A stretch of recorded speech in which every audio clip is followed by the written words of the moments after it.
Art is having an impact on communities around the world, including Southwest Ohio. It's transforming public spaces, helping drive the economy, and breaking down barriers. This Montgomery County Commissioner recognizes that and wants to do more. You know, there are two things that I've seen that people really come together on, and it's sports and art and culture. And I just think that those are the places that we need to start at right now. Art can uplift communities. It's also good for the soul. People need to experience art. I mean, that's how you grow, that's how you connect with people. But as I move my fingers, I realize that the art, the part of the movement of your body, your hand, it showed an expression of my brain on paper. The arts, for me, is a way of developing creativity, because I believe that there's IQ, then I believe there's EQ, but I also believe there's CQ, which is the creativity quotient. But key is making sure there's equal access to the arts. These Cincinnati students went to see the ballet performance of Pinocchio at the Aronoff Center with their class and said they would love to go back. Because you get to make new friends. I like the moves and I should learn some. I am a ballerina. On this episode, the role art is playing to support our cities and revitalize our neighborhoods, the data to back it up, and ideas to expand it even more. Let's get into it. This is Brick by Brick, solutions for a thriving community. Brick by Brick is made possible thanks to leading support from Greater Cincinnati Foundation, AES Foundation, and George and Margaret McLean Foundation, with additional major support from Lori Johnston, the Robert and Adele Schiff Family Foundation, Murray and Agnes Seasongood Good Government Foundation, and more. Thank you. Hello and welcome to Brick by Brick, where we're highlighting solutions for a thriving community in Southwest Ohio. I'm your host, Ann Thompson. Art can do a lot. For individuals, it's a creative outlet, improving memory and problem solving, reducing stress, and in some cases, it helps heal. Imagine what it's doing for entire communities. The Brookings Institute says engaging with art is essential to the human experience and contributes to the health of a civil society. A major indicator that local governments point to is the sector's economic impact. For Cincinnati in 2022, it was $488 million, and for Dayton that same year, $239 million. We'll go into more detail on those metrics a bit later in the show. However, when times get tough, art is one of the first things to be cut both nationally and locally.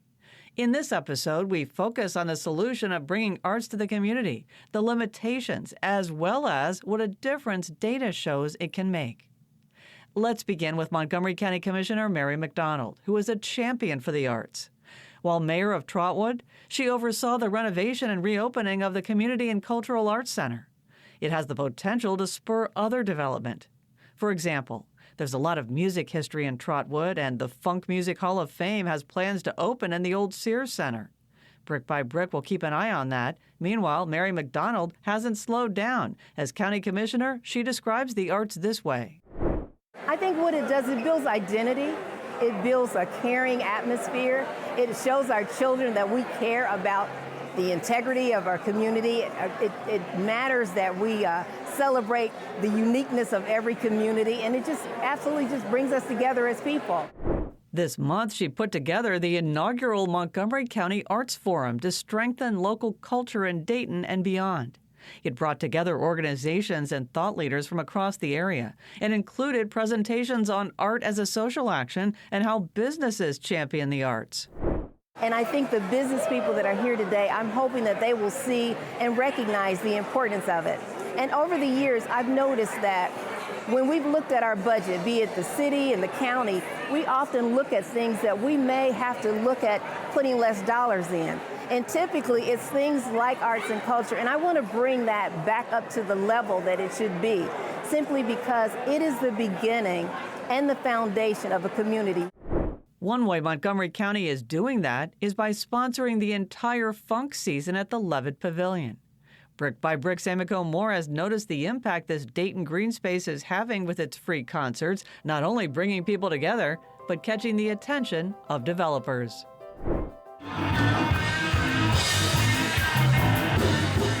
Every year, as music fills Dayton's living room, strangers and friends dance, laugh, and enjoy free concerts at the Levitt Pavilion. Lisa Wagner is the executive director. All of that happens organically, but it's about the design. That's why there aren't any fixed seats. That's why you're bringing your own blanket and your own chair. And that way there's that fluidity through the lawn. So there's like a reason why for everything, but you build it and you design it. And we were laughing and talking about, especially with some of the original people who were part of that launch and the Capitol campaign, it really was like a field of dreams. Daria Dillard Stone shares how the Levitt has been a godsend for her 92-year-old mother. 4 generations down sitting on the Levitt Pavilion. Mama loves music. And even though she can't walk and she can't get up and dance, she was in that lawn chair moving and grooving. Wagner curates diverse styles and talent from blues and gospel to country and hip hop, highlighting original music. August 9th, 2018, our opening concert was Gina Chavez. And I think I spoke about that at the Arts Forum when somebody came up to me and said, "So, tell me, Latina, LGBTQ plus female as the first artist, was that intentional?" I said, "You bet it was." We wanted to be clear out of the gate that everyone was going to be welcome here. Dayton is just one of 6 permanent Levitt pavilions in the U.S. Named after Mortimer Levitt, a successful businessman from humble means who felt everyone should be able to enjoy the arts. His stipulation, no charge for tickets. And it's really nice to be able to be in a space where, again, there's no barriers, right? There's like no class, no race, no organization, none of the things. It's just you and me and hearts connecting through the sounds of the drums or whatever music is playing. Each year, Dayton's Levitt offers over 40 free concerts at the pavilion and an additional 10 pop-up concerts in the community. Because coming out of the pandemic, we realized that the ticket was not the only barrier, that there are barriers to access through transportation, through internet access. So taking music into historically marginalized neighborhoods and meeting people where they are became critical to our mission too. When the agreement for the Levitt was first signed, it helped the city leverage the development called the 9. There was a 9-block radius, literally with Levitt in the center, that became a part of a revitalization kind of project. For developers like Windsor CEO Alexius Dorsey, the Levitt played an important role in the company's decision to invest $125 million in Dayton. Brooke Reinke is director of marketing. I think it was extremely important to Alex because seeing not only his kind of vision wanting to come downtown, but like understanding and seeing other companies and executives also want to invest in downtown. And I think with the Levitt Pavilion, it was the first time him noticing, you don't need a ticket to get in. Like, let's bring everyone together. And I think that's huge. That definitely has played a big role in why. The 70,000 to 80,000 people who attend each year help generate over $8 million for downtown businesses since it opened in 2018. The funding model, currently 20% from the Levitt Foundation, the other 80% raised locally. But it does provide a challenge to create that earned revenue structure. So we started something in the off-season to answer that call of people really grieving the end of the Levitt, but also trying to create some earned revenue on our balance sheet.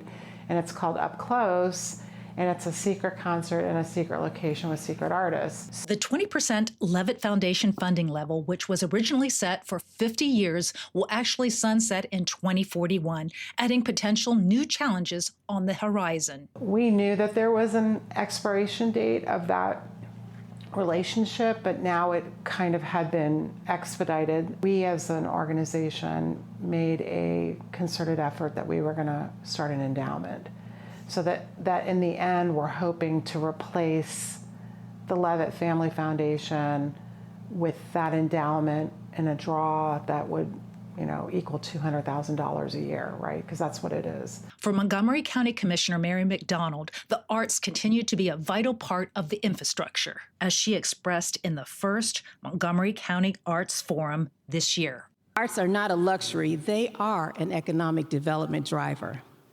As your commissioner, I am committed to strengthening and elevating arts and culture for all who call Montgomery County home. It is my profound belief that the arts and culture transforms communities. For Brick by Brick, I'm Amy Moore. The Levitt Pavilion concert season kicks off April 30th featuring the Dayton Funk All-Stars. Exposing kids to art early has proven benefits, including making them more likely to become generous, empathetic adults, as one study said. A different study followed 10,000 Houston 3rd through 8th graders and found a substantial increase in arts educational experiences had remarkable impacts on academic, social, and emotional outcomes, and positively and significantly affected their school engagement and college aspirations. Unfortunately, not all kids have access to the arts because of various socioeconomic factors and school funding. A Cincinnati arts organization is making a concerted effort to expose as many students as possible, as Brick by Brick's Herns Laguerre Jr. reports. Are we ready, y'all? Are you ready, y'all? Second grade teacher Andrita Pickens is gathering the students from the Cheviot Elementary School to see a ballet. We went to the Aeronaut to see Pinocchio, and it was excellent. This trip is a part of the More Arts, More Kids program from Cincinnati organization ArtsWave. The goal of the program is to introduce and captivate elementary school students with the arts by bringing them to Cincinnati's premier art institutions. ArtsWave's Vice President of Community Impact, Gargano, says this program builds the greater arts community. And as ArtsWave, one of our missions is really developing the next generation of audiences. So what better way to do it than reach kids before they grow up? More Arts, More Kids has been active for 3 years. One of the core beliefs of the program is to remove barriers to the arts. That's why in their inaugural year, they partnered with the Cincinnati Public Schools to develop a program that's equitable and sustainable. Most kids a lot of the kids, never seen ballet in real life. A recent study done by the federal government showed that only about 50% of students in the nation get arts field trips. And Ray says these experiences help make better students. We know that students who have an education rich in the arts are less likely to drop out, actually 5 times less likely to drop out than their peers.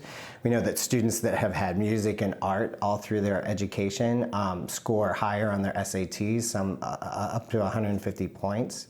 A study by the Wallace Foundation shows that a meaningful arts education for youth has benefits beyond the classroom.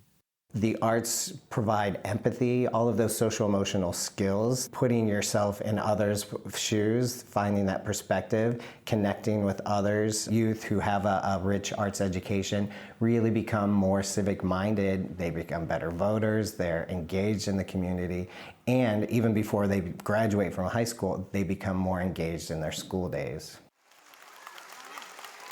And as the curtains opened and the show started, the students were in awe of the performance. I mean, the kids were so in tune to what they were seeing.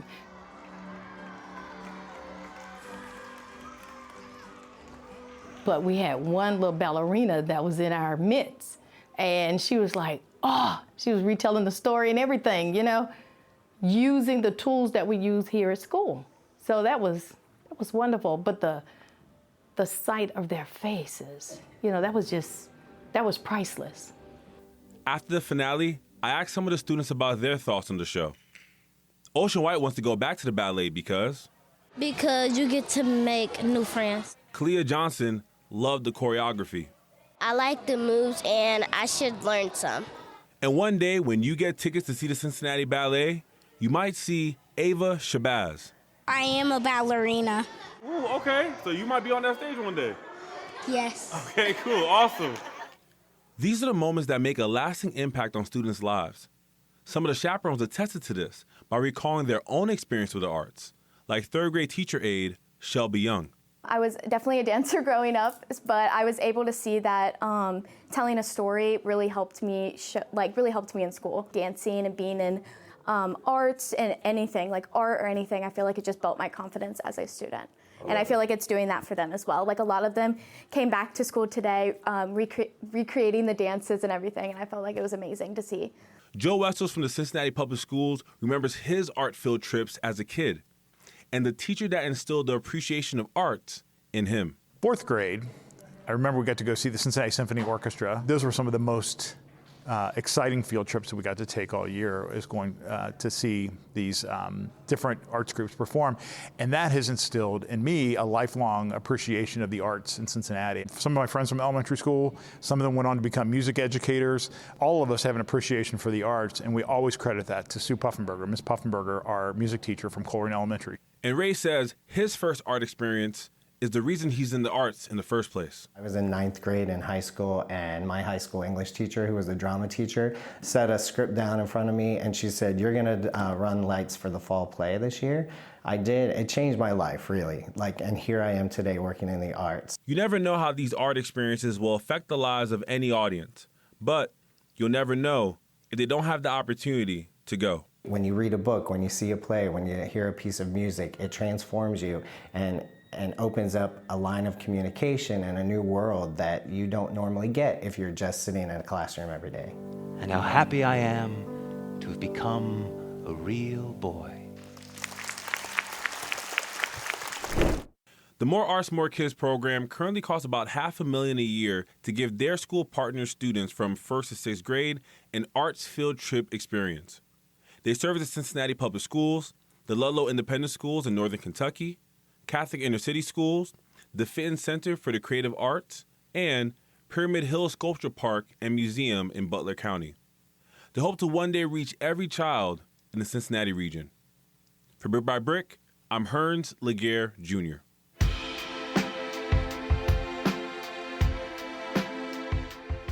Coming up on Brick by Brick, music is helping bring one Cincinnati neighborhood together.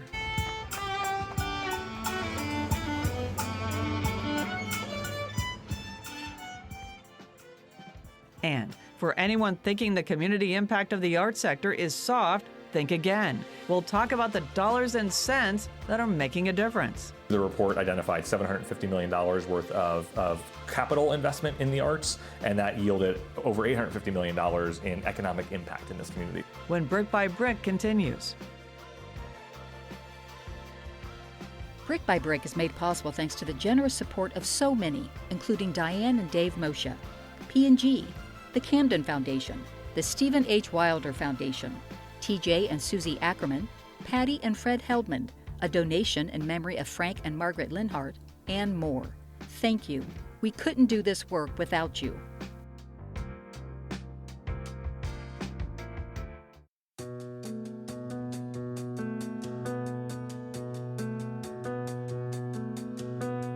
Engineers and artists are often seen as working in separate spheres. Engineers focused on solving problems and making things work. Artists on expressing ideas and making things meaningful. But in practice, they both are trying to build better communities, and they both have a deep impact. Hi, I'm Mark Lammers, executive producer of Brick by Brick. Hopefully by now we're all realizing that our art sectors are not something we should be sleeping on. They could be economically impactful in jobs and GDP, as well as culturally significant. When we decided to take a look at the arts as a solution for a thriving community, we came across numerous responses that were creating positive impact, livability, connectivity, and healing. But what about where you live? Are the arts having a deep impact in your neighborhood? If so, we'd love to hear about it. And if not, do you think it could? As your local PBS station, CET and Think TV, we're always easy to connect with directly. You can click on the link in the show notes to share your thoughts, click on one of the big green buttons on our webpage, or simply drop us a note or a voice memo at brickbybrick@publicmediaconnect.org. Let's keep this conversation elevated to build awareness around what's working for our neighbors. And while I wait for your thoughts, I'll let you get back to the solutions. Welcome back to Brick by Brick. In the Cincinnati neighborhood of Over the Rhine, the Streets Alive program is just getting started.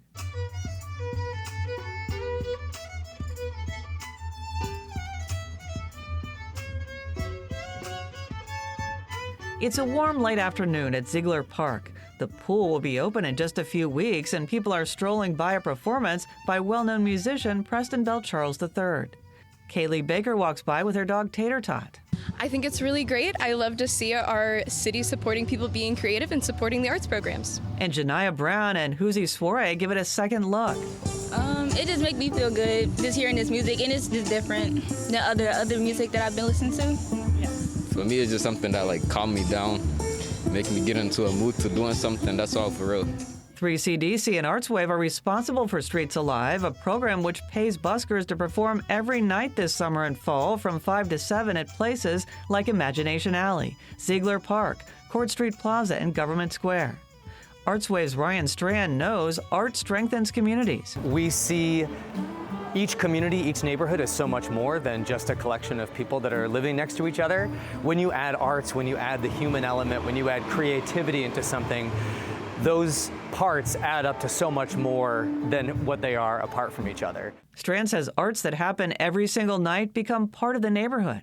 That's an idea busker Preston Bell Charles III can get behind. Just giving an opportunity as a musician to put us in the core of the urban environment where they're trying to bring people in from different backgrounds and different places and be able to unify. How important is it to bring all kinds of people together?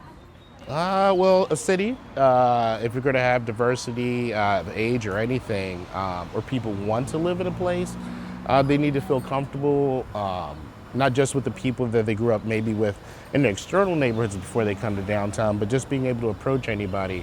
And I believe music, art, or some other distraction in a positive aspect allows that door to be opened a little bit better. Not that you are not doing enough, but in addition, you have plans for a farmer's market in Avondale and a music writing workshop for Cincinnati public school students. Why do you do what you do? I can't fix everything. I have 3 children, but I was always raised, to believe that you could do something about something. You just have to at least try.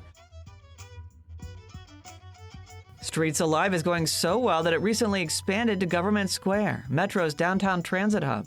3CDC commissioned the Art Academy to decorate a piano, which will be on 5th Street between Walnut and Main during the day for anyone to play. And then, Monday through Friday from 4 to 6, a busker will be playing it. Just a few blocks away at 13th and Vine is the women's boutique Idlewild, owned by Tessa Clark. In her expanded space, she hosts artists on Final Friday, which are art exhibitions April through October and Over the Rhine in Pendleton. This idea of Final Fridays and activating these spaces and having it, sort of spill out into the neighborhood in a way that might engage people who may have not stopped at these businesses or may not have noticed these businesses walking by or driving by. But we're very excited about it. We want to see more art and design and music in our city. When it comes to economic impact of the arts overall, a 2024 report commissioned by ArtsWave and produced by the Cincinnati Regional Chamber finds it was $1.6 billion from 2019 to 2022. In addition, another study found the Cincinnati region is ranked among the top 5% of communities nationwide for arts and vibrancy. The Chamber's Vice President of Civic Strategy and Policy, Pete Metz. Our strengths are a myriad. One is that the folks in this community, the spending they have on the arts is in the top 15 nationwide. I think we're 11th, and that is dollars that they are taking out of their pocket, their hard-earned money, and spending it on concerts and on cultural events and community events and arts organizations all across this region. And that is a huge asset to us in this community, is that folks invest with their own dollars in the arts. The ArtsWave report also identified $750 million worth of capital investment in the arts, and that yielded over $850 million in economic impact. Those are facilities and infrastructure that bring jobs. Metz has a personal connection to the arts. Every Tuesday, he's at the Cincinnati Ballet with his 2 girls who are learning to dance. And so I'm seeing the way the arts shows up in education, the way the arts show up in the next generation of this community. The next really exciting one for me is thinking about what happens at Blink in the fall. Blink, a festival of light and art in Cincinnati, is October 8th through the 11th. In 2024, attendees representing 15 countries amounted to an estimated $142 million in total spending on hotels, food and drink, retail, and travel. ArtsWave projects the economic impact of the arts overall in Cincinnati at $2 billion from 2023 to 2027. The Dayton Region Economic and Social Impact Study looked at 2022 and finds spending by both the Dayton region's nonprofit arts and culture organizations and their audiences totaled almost $240 million. Stephanie Keinath with the Dayton Area Chamber of Commerce says that's because people coming to see the arts spend money on other things. The people that travel to a performance or an exhibit often will have lunch or go shopping nearby. And so there's this whole ecosystem around an arts experience beyond just sort of that direct impact. But she says there's always more that can be done. Traditionally, I think it's always how do we financially support the arts? And there is a role, I think, for the business community to play. But even more than that, you could talk to any of these arts organizations that are here today. And we need private sector thought leadership on serving on boards. We need early career professional talent who are volunteering with our organizations. We need to identify new audiences to come to our galleries and come to our performing arts. Keinath says these are the kind of conversations she has with business leaders about what a true partnership looks like beyond a traditional sponsorship. The National Endowment for the Arts says arts and cultural industries grew at twice the rate of the U.S. economy, adding $1.2 trillion between 2022 and 2023. When it comes to limitations for the arts, a big one is finances. Federal cuts resulted in the cancellation of hundreds of grants to arts organizations. State aid is projected to decrease nearly 8% this year. Americans for the Arts Action Fund says Ohio funding will likely decrease 6%. Cincinnati and Dayton have their own funding challenges. In addition, arts organizations need data to back up positive outcomes. Brick by Brick is finding in some cases there is limited information. One reason we're told is that the studies on the impact cost more than the arts programs themselves. If you want to learn more about the arts and what effect they're having on Cincinnati and Dayton, be sure to head to our show webpage on cetconnect.org and thinktv.org. That's where you'll also see related articles, a link to the podcast, and Hearns and Amiko's video stories, as well as online extras. There are also a few big green buttons there for you to provide ideas, feedback, and your own housing story. We'd love to hear from you. It's time for the takeaways, and we welcome to the microphone Amiko Moore. Hello. And Hearns Laguerre Jr. Hey, everyone. Hey, guys. And for this episode, we're adding another team member. Why? Because Rodney Veal is all about the arts. He's host of Think TV and CET's The Art Show and the podcast Inspired By. He's on countless arts boards and is a former ballet dancer. Welcome, Rodney. Thank you guys for having me. I'm super excited. Rodney, you attended and moderated parts of the Montgomery County Inaugural Arts Forum. What are your takeaways from that? Well, and my takeaways from the inaugural forum are the fact that this had never been done before, and that the county really has shown that it is really invested in bringing people together in the arts sectors of business and the arts and just everyday citizens to have a conversation about how impactful the arts are in our community. And the fact that they brought together just a diverse group of people in the panels to talk about topics that are really relevant to things that are happening in the arts right now, I thought that was pretty amazing. And for me, having Darren Bell Jazz Band perform at the beginning of the event really energized the crowd and got everyone kind of out of their seats a bit. I often was telling everyone, I wish every symposium or forum we could have some really good music to get people kind of in the mood. It's amazing what music can do. And the keynote speaker at this event was Lisa Wagner, the executive director of the Levitt Pavilion. And, she talks about how much the Levitt breaks down barriers just in terms of access to the event. And she also was talking to me, telling me a little bit about kind of a kitchen table moment of how this Levitt Pavilion even started. And Rodney, you were there at that kitchen table moment to help bring the Levitt Pavilion for everyone, which is just thank you. It's such a beautiful gift. Absolutely. And the thing is, it is proof positive that bringing people together around a kitchen table can make an impact and a change and a difference if you want to embody the mission of that the arts are for everyone. And that's a really great takeaway. And Lisa's a fantastic leader. Can I just make one comment? Because I have to use a brick by brick metaphor, because it was a kitchen table where it started, and that you now have the Levitt Pavilion, which is the living room. So we've got housing metaphors there. Hearns, we've been talking about the inaugural arts forum. You were there, but you also rode a bus with a bunch of kids who went to Pinocchio.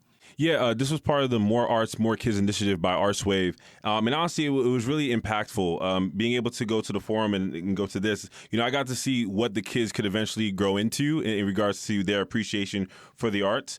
Some of the kids never been to a ballet before. So a lot of the kids were saying, oh, man, I want to go back. This was incredible. How do I come back to the Aronoff and all that stuff? So that's been awesome. Ray Gargano from ArtsWave, he told me that he wishes there's more data to back up the impact of this. More Arts, More Kids is only in their third year. So there still needs to be more research to see like the impact this has in their life. But I will share this quick story about the media relations rep from CPS, from Cincinnati Public Schools. He went through a similar program when he was the kid's age. And he was telling me how impactful that was in his life, how he still remembers the teacher's name and how it just made him not only appreciate art more, but just appreciate education, appreciate the world around him. So I think, although there still needs to be data, you can see the impact in the lives of a lot of people who, encounter the arts at an early age. And if you want to raise money and prove that you're making a difference in the community, you do have to have data. And here's what McKinsey told art institutions it was working with. It said, start now with whatever available data you have. Look at long-term trends. Don't get caught up in outlier events. Look at the trajectory and things like, is membership maintaining pace with attendance? Is earned revenue growth an increasing contributor to operating expenses? Is headcount growth in sync with financial growth? And is online interaction traffic growing faster than attendance? All things to think about and advise them to create a data dashboard. Guys, it'll be interesting to see how Montgomery County and beyond responds to this discussion and, what the next steps could be in furthering the arts. Thanks for your thoughts, guys. No problem. Thank you. Thank you for having me, guys. Coming up on the next Brick by Brick, envisioning the future of Cincinnati neighborhoods. Through the creation of pre-approved plans for these types of homes, we have the opportunity to proactively streamline the process of developing new quality housing. We want to make it quicker, easier, and more accessible for smaller scale builders to create the housing that our city needs. Pre-approved plans and the future of local housing development, advancing home ownership for everyone, sidewalk hospitality, and more. That's on the next Brick by Brick. That's our show. If you like what you hear, please rate and review our podcast. It helps make finding the pod a little easier. We hope you learned something, and if you did, please share it out with your friends and family. For Aide Moore and Hearns Laguerre Jr., I'm Ann Thompson. We'll be back soon with more solutions. Take care. Our show is produced, hosted, and edited by me, Ann Thompson, with reporting and story editing from Hearns Laguerre Jr. and Aide Moore. Our executive producer is Mark Lammers. Zach Kramer runs the lights and cameras, Derek Smith is our production specialist, and Jason Garrison is our production manager. Marketing and promotions with Mike Shea and Bridget Dillenberger. Alyssa Stephenson handles the website, and Josh Lusby and Steve Wright are our designers. Bill Dean and Andreas Kruger are the engineers for the show, and our chief content officer is Colin Shinamblo. Our music is from Universal Production Music. Brick by Brick, Solutions for a Thriving Community is a production of CET and Think TV, Southwest Ohio PBS member stations.